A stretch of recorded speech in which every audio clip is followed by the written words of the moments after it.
Live from the heart of Midtown Sacramento and reporting from Roseville, Elk Grove, Arden Arcade, Land Park, and Lodi.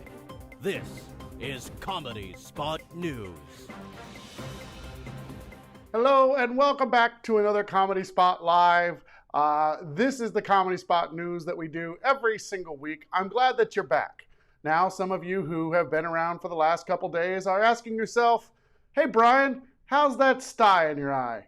Well, this is how the sty in eye is right now. It's puffy, it's swollen, and it's making me depressed. But I'm still here, so it'll be okay. It's fine. This is what we do every week on the Comedy Spot News. I complain about either a massive pimple that I've grown, and then when I wash my face because of it, I get a massive sty. That's what's going on in my neck of the woods.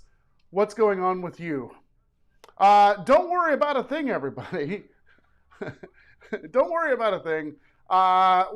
Here's what's going to happen. I'm going to be showing you clips from people, part of our Comedy Spot community. They're reporting on how they're doing while they're sheltering in place, or starting to venture out and go to a restaurant, or maybe go buy coffee for the first time, or still afraid to death to even walk out of the room, which is all valid, and I totally understand. So we're going to check in with a couple of people. Before we get started, I have two things I have to say. One, thank you for everybody who contributes to the news every single week. I really appreciate it. Without you, the show would not be possible. Also, I appreciate all of you that come and hang out with us every single week. And I want to share your comments and hang out. So let's see what's going on. Brian Sty has become a co-host. That's what I feel like. I feel like the shitty co-host that thinks they're better than local news and should be on national news and just hangs out and pokes you in the fucking eye all the time. But that's okay. Britta says hello. Just noticed my name tag, Brian Sty. I'm changing my name. No phantom mask. No, Brian Sty, the comedy guy. Okay, that's pretty good. Let's see. Hey, Comedy Spot family. Don't worry about a thing is also a reggae jam. Yes, I'm going to listen to that. Actually, I have some work to do around here before I go home, so I'll listen to that. Let's see. Or breaking and entering. Yeah. I miss you so much, Patrick Blanton. That's what Dana has to say. Jabberwocky says, hello, dear. Hello, Jabberwocky. Nice to have you back. ACLU tear. I assume those eyes are for this fat ass eye. I wouldn't doubt it. ACL. I love ACLU tear. I do. I gave you crap, but that was just joking around. I'm glad that you're here. Let's get busy. Evan says hi. Also, thank you, Evan, for the intro voiceover. We appreciate that. Virginia says, evening, Brian. Evening to you. Let's get busy. We have a lot of entries this week. We're going to start off this week's news with a brand new contributor to the show. This is Jesse Rivera, very funny stand-up comedian. He has a segment where he has a couple of free streaming shows for you to watch. So let's go to Jesse now. Thank you, Brian. This is Jesse Rivera coming to you live from Jesse Rivera's house for Sacramento Comedy Spot News, and these are my weekend picks for home streaming free entertainment. My first pick from Netflix is a movie called Lovebirds. It stars Kamal Nanjiani and Issa Rae. I love both of these actors, and it looks super funny, and I think you should watch it this weekend because we all need something funny to watch this weekend.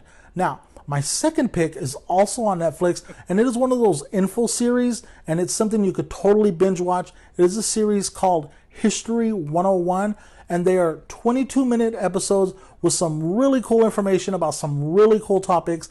There is an episode about feminism, there's an episode about plastics, an episode about fast food, and episode number 2 is about the race for space.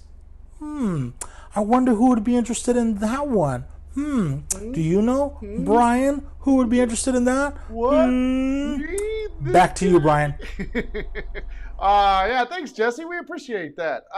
Yeah, he's referring to me. I love all things that have to do with space. We had the Crew Dragon, almost Crew Dragon launch on Wednesday, and I had my NASA hat, and the kids put our dog Coach into like a orange vest that like astronauts used to wear. And we sat on the couch, and then they scrubbed the mission. And then right before I went on, I found out that SN4, Starship, serial number 4, blew up on the pad. That's kind of how 2020's gone, right, everybody? ACLU Terry says, Brian and I have a love-hate relationship. No, I have a love relationship for you. Let's see. Oh, yeah. Dana said, yay, Jesse. Yeah, Jesse, I really appreciate you contributing this week. Jesse's like the nicest guy you'll ever meet in your entire life. All right, let's get busy. We have another contributor, Michelle. Now, Michelle this week did a little segment about giving blood. Now, I know a lot of us, that's just not something that's been on our mind, but it is vitally important. So let's go to Michelle Dobler, tell you about her experience giving blood. Hi everyone, I am reporting to you live from my backyard. I am going to donate blood in about 2 hours. I need to drink 2 to 3 glasses of water, eat a full meal, and bring a face mask. Here's glass number 1. Oh, and ignore my hair. This is just how it looks when it's getting done. Alright, I'll check in with you guys with glass number 2. Glass of water number 2. Number 3.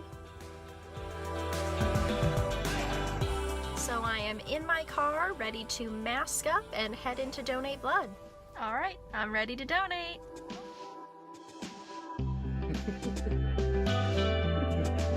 Oh, yeah. The thing you read, yeah. All right, guys, so I just finished donating. I got a free box of Girl Scout cookies and a sweet armband. I think it's been a good day. Nicely done. Thank you for that, Michelle. I appreciate it.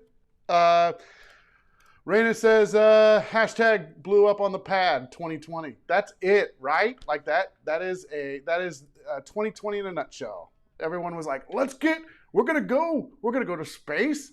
We're going to go to Mars. And then it was like, and now you got to go home and you can't go to Mars.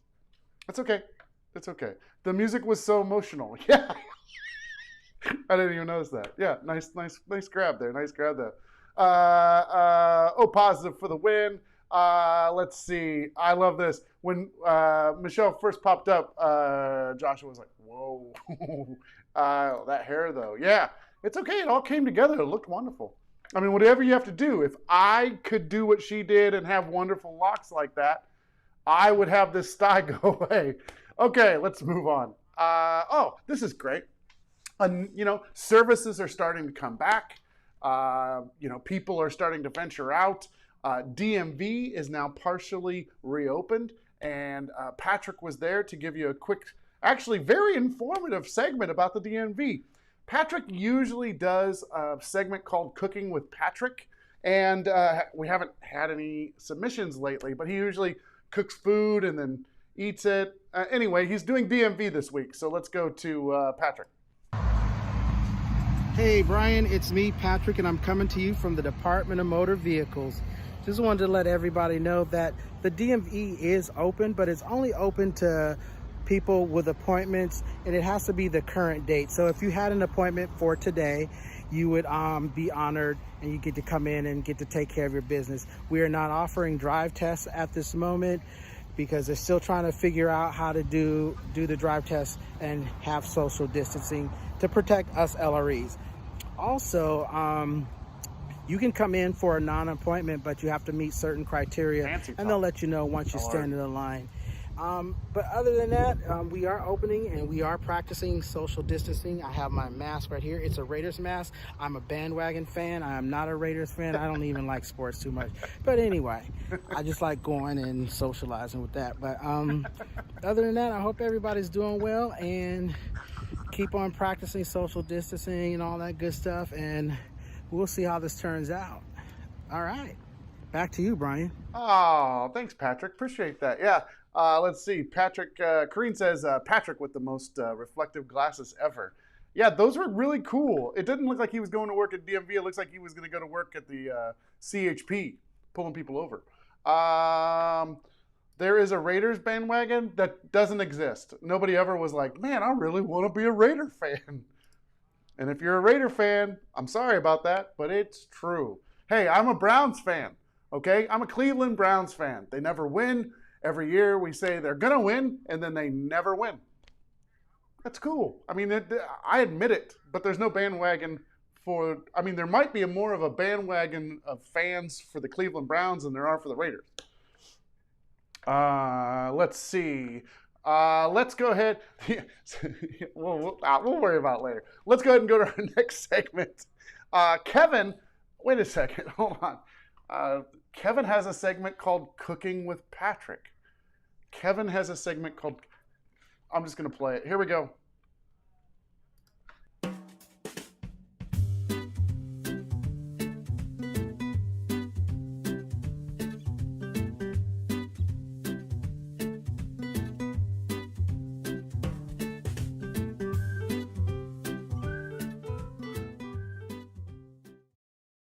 Hi, and welcome to Cooking with Patrick, the show where we cook something while watching Cooking with Patrick. Today, we're going to be making French toast. It's a classic. And all you need is some bread, some eggs, some milk, and a little bit of vanilla. Sure, you can go crazy if you want and add some cinnamon or sugar. Yeah, whatever. We're just going to be adding 4 eggs and about a third a cup of milk. You can kind of play around with that ratio a little bit. It doesn't really matter. For bread, let's see, you can use any kind of bread you want. You just want to make sure that it's dried out a little bit before you soak it in the custard. That's going to help it soak up a little bit. You don't just want it laying on the top. So next you just want to mix up your eggs and your milk into a custard. You want to dip that bread in there for 30 seconds on each side. Let it set to the side for about a minute or two before you fry it on a medium-high heat. And it's all ready to go. Let's eat.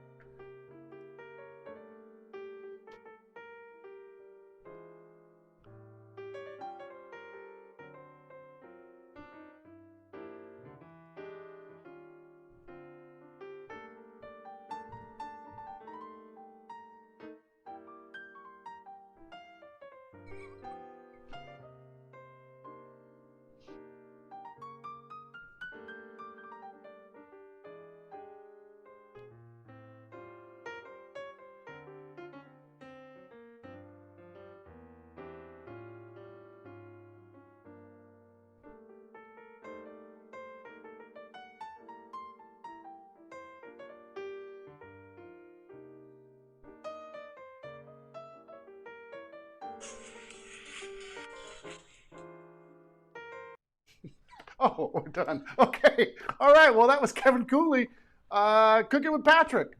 Patrick didn't know he was cooking with Kevin, but Kevin was cooking with Patrick.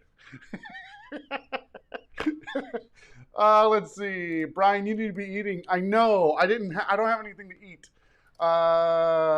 Who's this pilgrim picking up the food? Yeah, right. Let's see. This wasn't the POV I was searching for in Pornhub. Whoa! Whoa! Easy, easy, easy. Very relaxing, says the Jabberwocky. Cooking with Patrick. They like it. Let's see. I enjoyed our meal together. Now you know. Okay, well, thank you very much for that, Kevin. That was really well produced, by the way. Nicely done. I think somebody said that in the comments. Very good. All right, let's move on. Oh, we have a new segment this week. It's time for some science.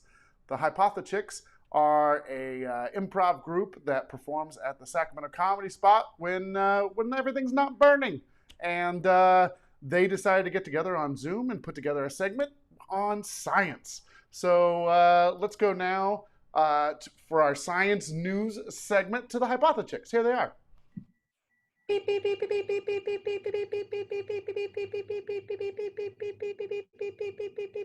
Thanks, Brian. With quarantine happening right now, the Hypothechicks have had to do their own individual research. Sarah, what have you learned? Thanks, Keisha. Did you know that the tomato is technically a fruit? Because a fruit is considered to have the reproductive organs in the seeds. But in 1893, the Supreme Court ruled it as a vegetable for practical purposes while recognizing its scientific classification. As one journalist put it, Knowledge is knowing that a tomato is a fruit. Wisdom is not putting it in a fruit salad. Oh. What about you, Mel? What have you learned? Thanks, Sarah. I've actually been learning a lot during quarantine. And while I was snacking on my mid-afternoon steak, I was like, why don't we eat our steak with the crispy skin like we do with a chicken wing? And so I did some research, and it turns out that mammals like us and like cows have their fat stored underneath their skin, so subcutaneously, whereas chickens and other birds store their fat inside of their skin, cutaneous fat. That's why it's so delicious. How about you, Kat? What have you learned? I actually learned from experience that ducks, since they have a corkscrew penis, have to really force themselves on duckesses. It's the plural of female ducks that I just made up. So in order to do this, they basically drown them. And then I learned there's a lot of cases of duckesses drowning because of the patriarchy in the animal kingdom. Thank you, Mel. Jazz, what have you been up to? Thanks, Kat. So I've really been studying the night sky, and I have a couple interesting things to share with you folks for your sky report. Next Friday, June 5th, is a full moon, and when we think about full moon, sometimes we think of werewolves. Well, even before we associated it with werewolves, people used the word lunatic to refer to behavior on the full moon. It was initially used in response to people with epilepsy who, at the time, they thought the conditions got worse under the light of a full moon. And then later on, it elaborated into what we know it as today. And thankfully, we don't use that word anymore because it's super not cool. Now, another interesting thing for you, go outside today after this show and get a nice dose of fresh air. Look up at the sky. So there's the big dip. Oops, no, that's not it. There's the Big Dipper. And if you look, you extend your arm and you look 3 fist bumps away from that last star there, it'll take you to Arcturus, which is the brightest star in the sky. It's not the North Star. It's actually this other guy. So go take a look tonight. All right, Keisha, tell us about what you've learned. Well, thank you, Kat. Well, did you know that if you type in how to kiss in a Google search, what you get is an article, first thing that pops up, that says, be a tease. Number 1, break away from a kiss and look your partner in the eye with a sly smile on your face. 2, pull your lips away and gently stroke their lower lip with your thumb. Damn. 3, keep your slightly open mouth close to theirs and breathe in and out together. 4, brush your lips against your partner's without actually kissing them. So, if you look up how to kiss online, you get instructions on how not to. That's hot. Wow. Thanks, Keisha. Thankfully, I wrote that 101, and just want you to know it's been very successful in my time, particularly step number 2, take notes, ladies. I'd like to tell you all about something I've learned. There is a special animal called the okapi. It is a child of the giraffe and zebra, and it is the only mammal who can lick its own eyeballs. That's right. And the inside of its ears. Okay, try it out. Here we go. 1, 2, 3. Yep, just about. As you can see, we are not children of zebras. We wish. So I'm sure after all of this, you have a series of questions to ask. Put them below in the comments. And we'll see you next time, Brian. Thank you so much for that. That was fantastic. Yeah, giraffe and a zebra? That just seems uncomfortable, right? Like, is that weird? That seems really weird. Also, everyone knows how I got my sty now. I can lick my own eyeball. I'll show you in just a second. Let's move on to our next segment. Oh, by the way, yeah, nobody knows how to kiss. We all thought we were doing it right. Turns out we can't. Paula Dean, there's something there. I can't understand nothing. I don't speak English. Okay, we are huge in whatever country Paula D is from. Let's move on. This is another great segment. Joshua Pereira sent in a segment a couple weeks ago called Epic Cheat Meal. I assume this is what you do, like if you're going to really, really like super cheat after you've been eating really, really good. Or if what you're going to do when you've just are fed up and you come home and you're like, what can I do? I'm going to eat this right now. So here we go. Epic cheat meal. Here we go. Epic cheat meal day. Okay, welcome to another edition of Epic Cheat Meal Day, where we're here to give you the pièce de résistance, the Bad Baker's Donuts. So today on Epic Cheat Meal Day, I'm going to teach you how to eat a Bad Baker donut. First off, there are no bad ways to eat a Bad Baker donut. Every way is good. You eat a Bad Baker donut, you're good. But I'm going to show you with one of my favorites here, which is the couch potato. As you can see, the couch potato is a cronut with potato chips, white chocolate chunks, a chocolate ganache outer laying, and I think I've got a piece of bacon from another one. Wow. So what I like to do with a Bad Baker's donut is I like to take 2 fillings. What?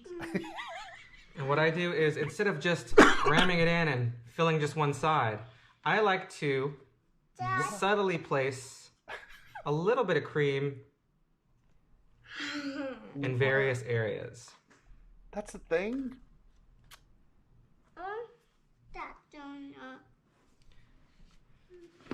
That is amazing. Just take a little bit of that.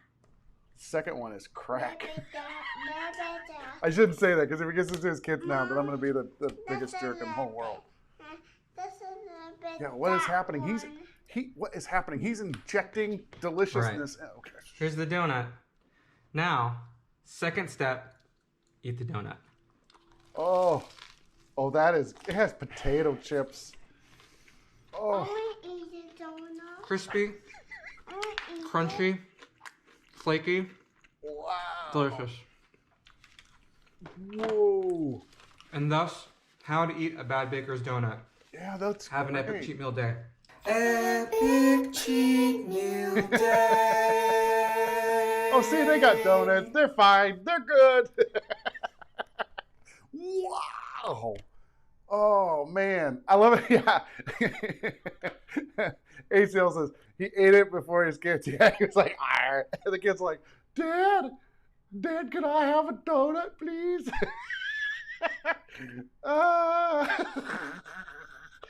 Oh, my God. Yeah, it was good. Donut Botox. Whoa, yeah.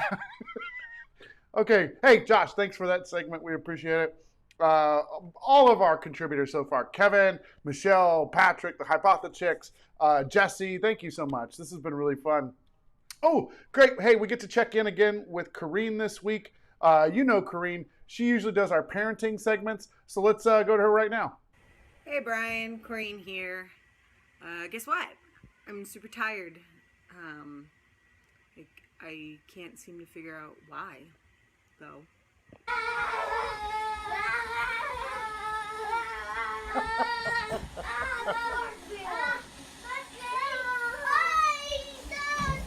Those Lemke boys. Let's go, Sam. You're running away. The monster will never get us.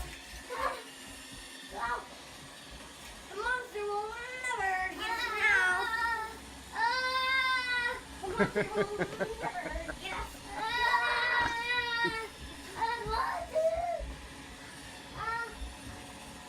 Back to you. They're like Energizer bunnies at that age, too. They just never stop. Just all the time. All the time.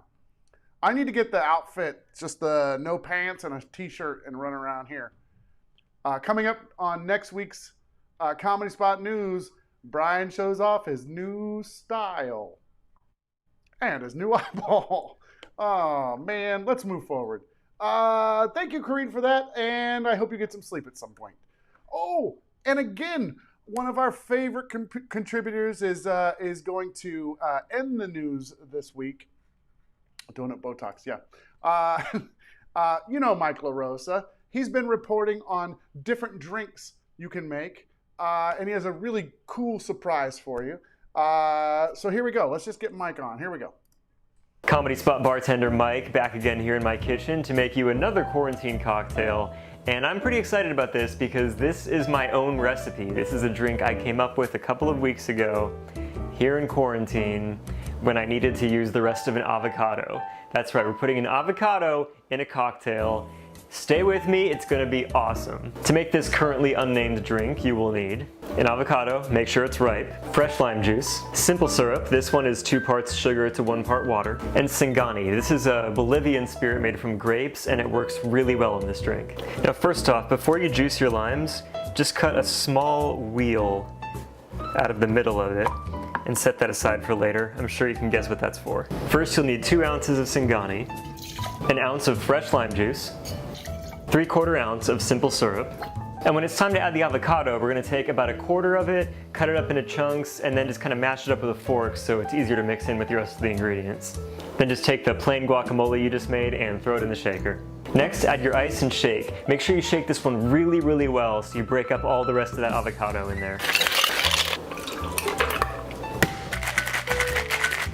For this drink, I like to use this goblet-style cocktail glass. I just took it out of the freezer, so it's nice and chilled.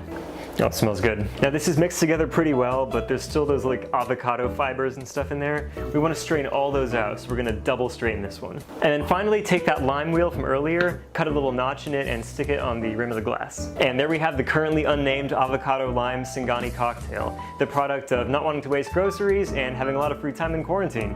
Cheers. That is amazing. It's just so good. The earthiness of the Singani really pairs well with the avocado. It's got those like funky tones to it that just play so well with it. The lime juice just gives it that extra kick. And the texture is just so good. It's like that smoothness from the avocado, but you know, all the fibers taken out. It's really something else. Please try it out for yourself and let me know how it goes. Enjoy. Wow, that is delicious. Thank you, Mike. I appreciate that. Wow. Look, there's tons of comments on this. Tons of comments. It says avocado goes in everything. Yeah, pretty much everything. Let's see. This is blowing my mind. Yeah, me too. Dang, dude, you were looking good. Yeah, Mike looks awesome, right? I love this drink. It needs a name. Hey, that's a good idea. If you're watching and you have an idea for Mike's new cocktail, comment in the description. Even if you have to come back later on and you think of something, put it down there. I'm sure Mike will read all of those later on. Yeah, Jess says, well done, Mike. It should be called the Mike La Soda. See what that's good, Jabberwocky. I like it. Yeah, ACL Utera said, I'll take your word for it. Yeah, the avocado as a drink is, I'm sure it's good. It's, to me, oh yeah, you can like dip a chip in it and then eat it. Let's see. What would you have to remove from your freezer? Put cups in there. Mike is a bachelor. Mike lives off, like, look at him. 1 chicken, 6 months. 6 months, 1 chicken. So he's fine. He has plenty of room for all those glasses in there. Lime La Soda. JK. Oh, an avocadini. Oh, look at you. Let's see. Name it the Jabberwocky. That's actually really funny. I like that. All right, that's all the news this week. So I hope you go out, give blood, stop by the DMV, watch some streaming services, have a couple of kids, sit down and watch Kevin eat while he watches Patrick eat. That sounds really dirty. Make sure you explore science. Come and see the Hypothetics when we're back open and they're back on stage. Have a cheap meal, or 2 or 3, or take a donut, eat it in front of your kids. Whatever you do this week, have fun. We'll see you back here tomorrow. That's all the shows we have tonight. Usually we have 2, but That's it. That's the reason why. I can't do it tonight. So we'll be back here tomorrow. We have Comedy Spot Squares at 6 o'clock tomorrow. And then at 7:30, we have Anti-Cooperation League. They're going to be doing a town hall meeting with characters. It's a really fun show. So I hope you can be there for that. Have a couple kids with who? Find a person. There's someone out there that wants to have a baby. Of a lime drink. See, everyone's still naming this. I love this. I love you, Joshua. I love everybody. Have a wonderful weekend. If you don't join us tomorrow, but you should. You should be there tomorrow. It'll be a lot of fun. The Sty Report will be tomorrow. We'll see how that's going. I do love you all, and I appreciate all the support. We'll talk to you soon. Oh, we have an outro for this. Tune in next week for more updates from Brian and our reporters in the field. This has been Comedy Spot News.